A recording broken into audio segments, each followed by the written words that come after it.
What's going on, guys? Chase the Bro here, bringing to you yet another Dark Souls 3 OP build video. Now, this build centers around riposte damage, so if you're not someone who's pro at parrying, this build is definitely not for you. It's really centered upon that. But if you are, this build's almost unstoppable, man. I really suggest it to anybody who's really good at parrying or wants to practice and get good at parrying. It's the best riposte build. So if you watched my previous YouTube build video, you saw my Sellsword Twin Blades with Lightning Blade and the damage that the weapon art does. It one-shots most phantoms. Like sometimes they could have high enough health to survive, but most of the time it does one-shot them. This build does one-shot them.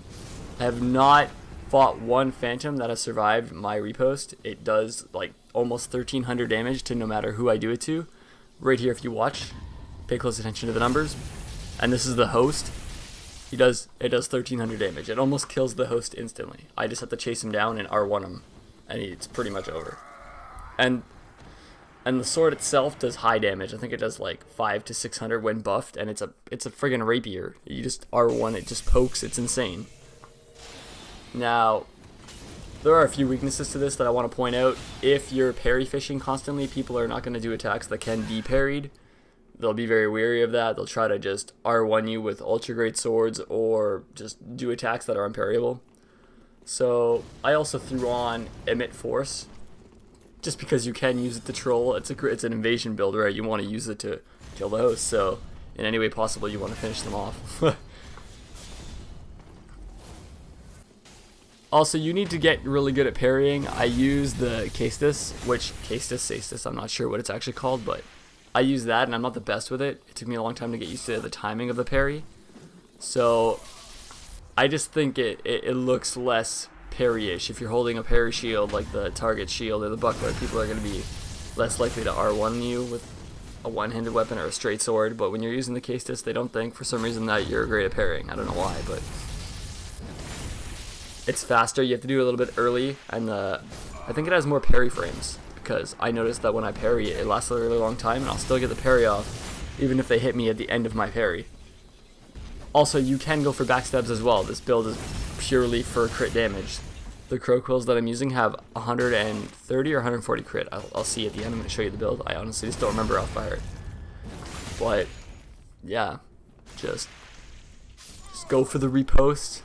You're going to want to buff it with Lightning Blade as well. It's the same build as my last video. It's still 40 dex, 60 faith. Just when you buff it on the crow quills, it just becomes this unstoppable force. And if you parry someone once, it's game over. They're not surviving.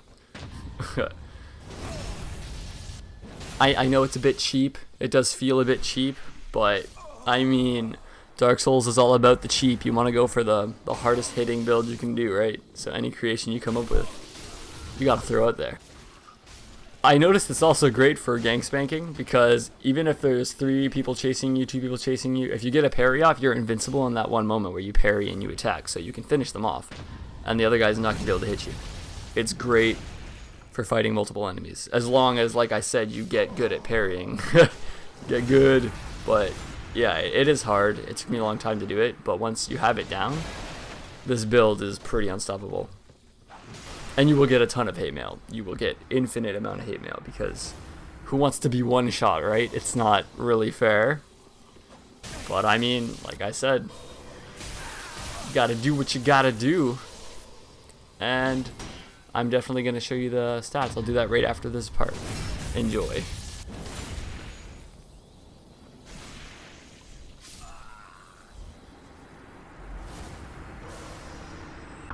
Alright bros, now to get into the stats and equipment of the build.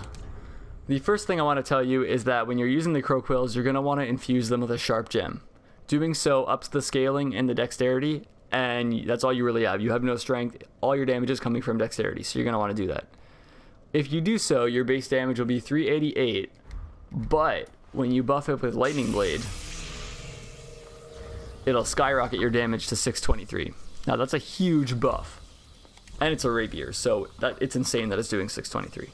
And it has a crit of 130, so your crit damage is insane.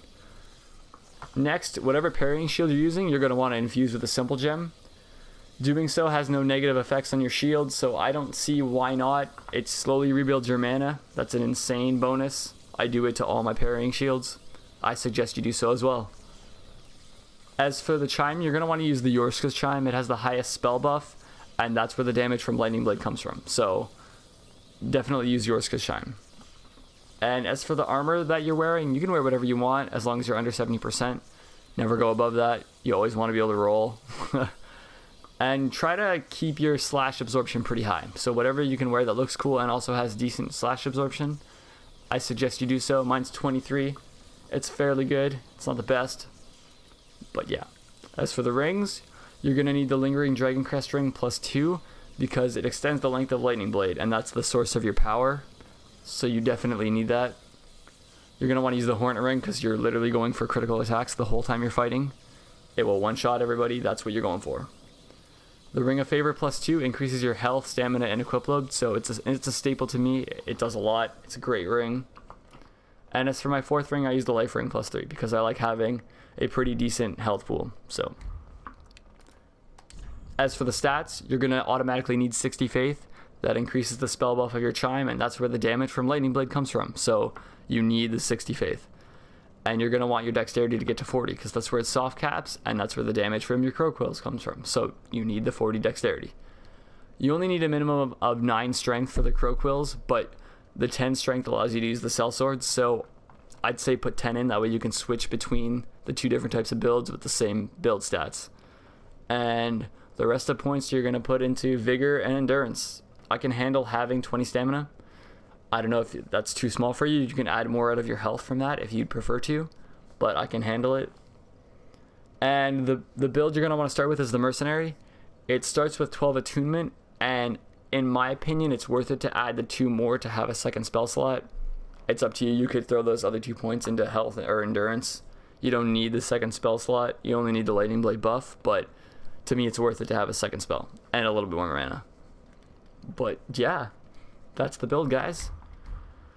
If you enjoyed it and think it's OP, like and subscribe. I have more OP videos coming for sure.